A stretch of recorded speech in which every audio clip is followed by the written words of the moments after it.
토계의 8궤도, 성악 10도. 단순한 도표가 가지는 힘에 대해 생각해 본 적이 있나요? 만약 하나의 그래프에서 당신의 삶을 형성하는 원칙들을 이해할 수 있다면 어떻게 될까요? 바로 이 점에서 이황, 토계, 이 남긴 8궤도가 있습니다. 이 작품은 유교적 자기 수양을 그린 것뿐만 아니라 시대를 초월한 지혜를 안내하는 역할을 합니다. 역사 속에서 많은 이들이 답을 찾기 위해 방황했지만 이황은 수세기간의 지식을 시각적으로 응축하여 영혼에 직접적으로 다가오는 표현을 만들어냈습니다. 이러한 도표들은 단순한 그림이 아니라 우리 자신과 세상에서의 역할에 대한 더 깊은 이해로 가는 열쇠입니다. 교육이 단지 마음을 변화시키는 것에 그치지 않고 마음을 변화시킬 수 있다는 사실에 대해 생각해 본 적이 있습니까? 상상해 보세요. 수세기 전 교실에서 가르침에 몰두하는 학생들. 그들의 마음속에 현재에도 여전히 울려 퍼지는 가르침이 있습니다. 각성과 선의 조화는 유교의 본질을 드러냅니다. 우리는 무엇을 배울 수 있을까요? 그리고 이 지식이 지금 당신의 삶에 어떤 영향을 미칠 수 있을까요? 단순한 학습을 넘어서는 매혹적인 여정을 준비해 보세요. 1501년부터 1570년 사이에 한국에서 살기란 쉽지 않은 일이었습니다. 이 시기는 정치적, 사회적 긴장이 고조된 시기로 유교가 지배적인 철학으로 자리 잡고 있었습니다. 조선왕조 하에서 유교는 단순히 받아들여진 것에 그치지 않고 정치 및 교육 시스템의 뼈대가 되었습니다. 이황, 토계의 사상을 깊이 이해하기 위해서는 그가 놓인 맥락을 살펴봐야 합니다. 그는 공자와 주의와 같은 선현들의 영향을 받아 그들의 아이디어가 그의 세계관뿐만 아니라 당시 사회 구조에까지 영향을 미쳤습니다. 공자는 도덕, 윤리 및 통치에 대한 아이디어를 통해 한국 유교의 기초를 마련했습니다. 주의는 이러한 사상을 체계화하고 재해석하여 한국에서 널리 수용된 모델을 만들어냈습니다. 따라서 토계의 작업은 무에서 유를 창조한 것이 아니라 이러한 사상적 전통의 중요한 연결고리로 기능한 것입니다. 토계의 철학은 단순히 유교적 전통을 반영하는 것이 아니라 그것을 한국의 현실에 맞추어 비판적으로 재구성하는 것이었습니다. 토계의 생애 동안 한국은 조화와 사회적 질서를 찾기 위한 끊임없는 노력이 이루어지던 곳으로 이는 유교의 이상을 반영합니다. 유교는 공적 및 사적 도덕의 기반이 되었으며 개인의 행동과 제도의 구조에 영향을 미쳤습니다. 덕에 대한 추구와 자기 수양은 모든 것의 중심에 있었습니다. 그의 저작을 통해 토계는 이러한 개념을 개인의 삶뿐만 아니라 사회적 및 정치적 의무에 통합하려 했습니다.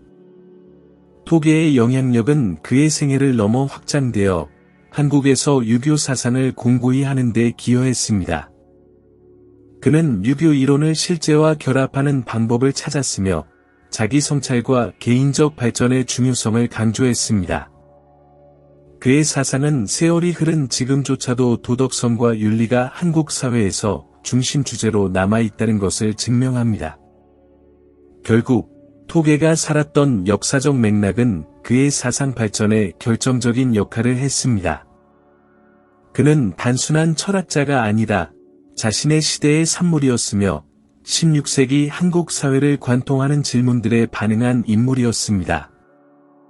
그의 저작은 유교적 과거와 끊임없이 변화하는 사회의 필요 사이에 다리 역할을 하며 철학이 새로운 도전에 어떻게 적용되고 변형될 수 있는지를 보여줍니다.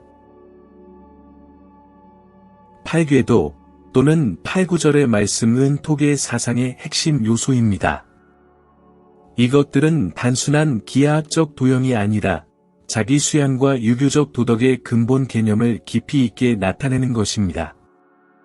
각 도표는 일상생활에 적용될 수 있는 아이디어를 담고 있으며 개인이 윤리적이고 균형 잡힌 행동을 추구하는 데 도움을 줍니다. 토계에게 이 도표들은 단순한 일러스트레이션이 아니라 개인적 및 사회적 변화를 위한 실질적인 도구였습니다. 팔궤도와 음양의 원리 간의 관계는 특히 흥미롭습니다. 음과 양은 상반된 보완적 개념으로 모든 것에서 균형과 조화의 필요성을 상징합니다. 토계는 이 개념을 통해 도덕성이 단지 엄격한 규칙의 문제만이 아니라 행동과 결정에서 조화로운 중도를 찾는 것이라는 점을 강조했습니다. 따라서 이 도표들은 개인이 삶의 복잡성을 탐색하는 데 도움을 주는 지도 역할을 하며 개인의 행동이 더 큰 전체에 어떻게 맞아떨어지는지를 반성하도록 유도합니다. 각 도표는 특정한 의미를 지니며 맥락에 따라 다양한 방식으로 해석될 수 있습니다. 이를 통해 토계는 자기 성찰과 덕의 추구를 장려하며 각 개인이 도덕성을 향한 자신의 길을 찾아야 한다고 제안했습니다. 이는 윤리가 외부에서 부과되는 것이 아니라 내부에서 배양되어야 할 것이라는 관점을 반영합니다. 따라서 자기 수양의 과정은 개인의 여정이며 팔궤도는 그 여정에서의 안내서 역할을 합니다. 윤리적이고 도덕적인 삶에서 조화와 균형의 중요성은 과소평가될 수 없습니다. 토계는 진정한 덕이 단지 규칙을 따르는 것이 아니라 우리가 처한 맥락과 관계를 이해하는 데 있다고 믿었습니다. 팔궤도는 개인이 자신의 행동과 그 결과에 대해 반성할 수 있는 구조를 제공합니다. 이는 현대 사회에서 결정들이 종종 복잡하고 상호 연결된 함의를 가지는 상황에서 더욱 중요해집니다. 결국 팔궤도는 개인적이면서도 사회적인 이상적 윤리를 추구하는 표현입니다. 이들은 도덕성이 지속적인 자기 수양의 실천이며 균형과 조화가 핵심이라는 사실을 상기시킵니다. 토계는 우리에게 내면을 들여다보고 우리의 행동이 주변 세계에 어떻게 반향을 일으키는지를 고려하도록 초대합니다. 이는 고정적이고 정적인 윤리관이 아니라 살아있고 역동적인 윤리를 지향하는 것입니다. 토계 사상의 핵심에는 자기 수양 개념이 자리 잡고 있습니다. 그는 이것을 도덕적이고 윤리적인 삶을 위해 필수적이라고 여겼습니다. 자기 수양은 자기 반성과 지속적인 자기 발전을 포함하는 실천입니다. 샵사인 도겸에게 이것은 단순한 내적 성찰의 연습이 아니었다. 개인이 자신과 사회에 대한 책임이었다.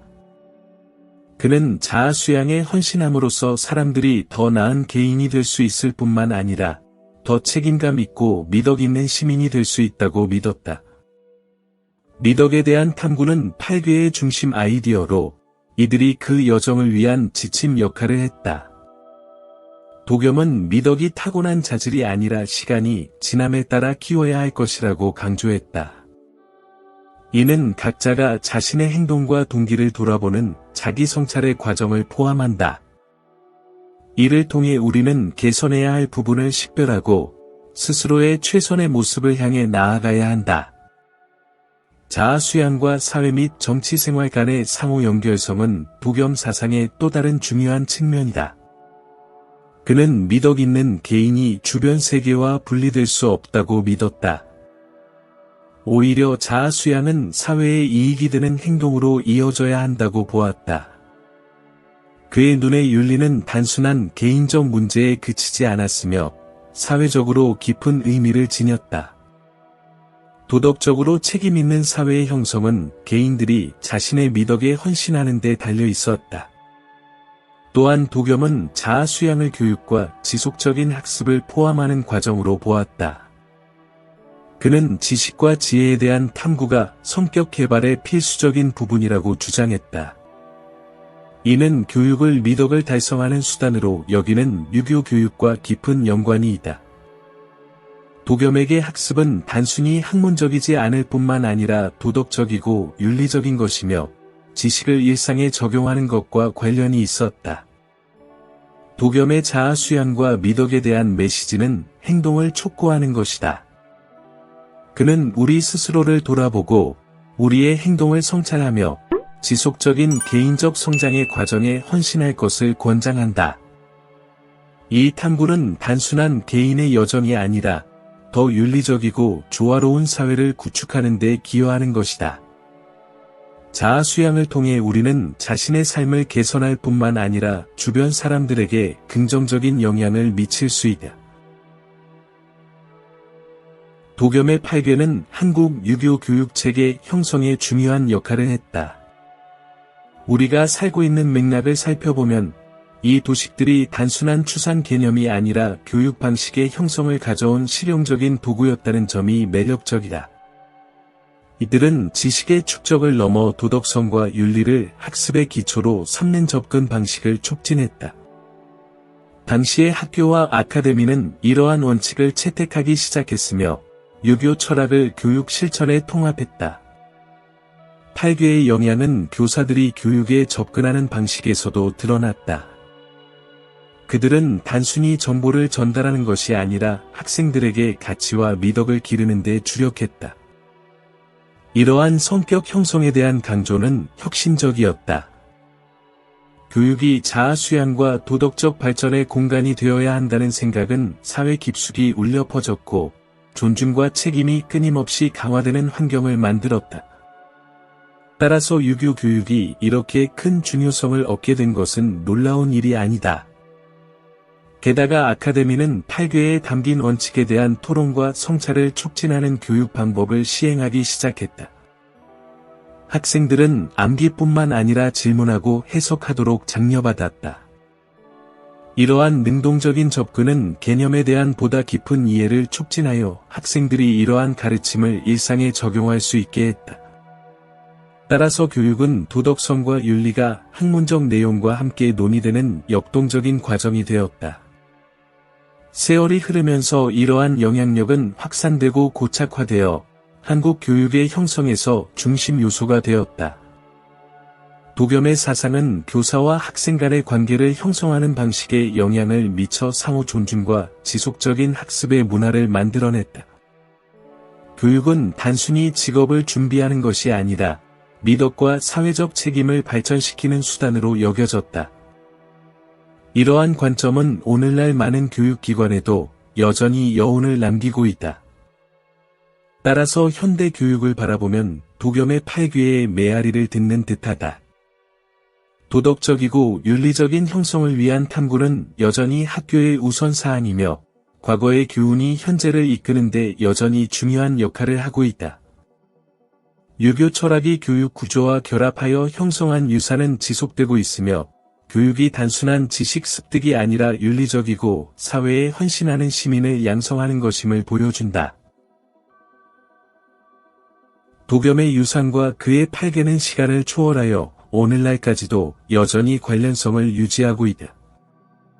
그의 작업의 중요성을 생각해보면 그것이 한국과 세계 여러 곳에서 여전히 연구되고 존경받고 있다는 점이 인상적이다.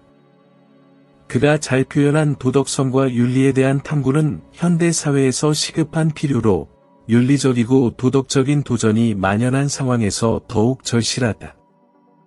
도겸이 제시한 유교적 가치에 대한 성찰은 보다 정의롭고 균형 잡힌 세상을 추구하는데 여전히 울려 퍼진다.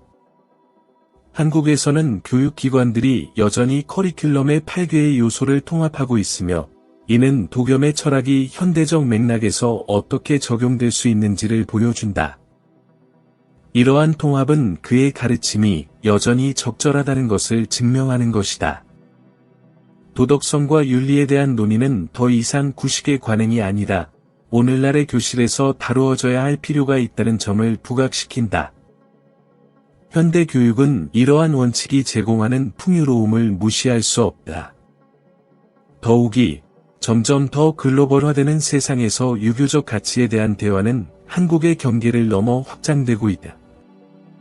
여러 지역에서 사상가들과 교육자들이 도겸의 작업을 재조명하며 현대의 윤리적 딜레마에 대한 해결책을 모색하고 있다.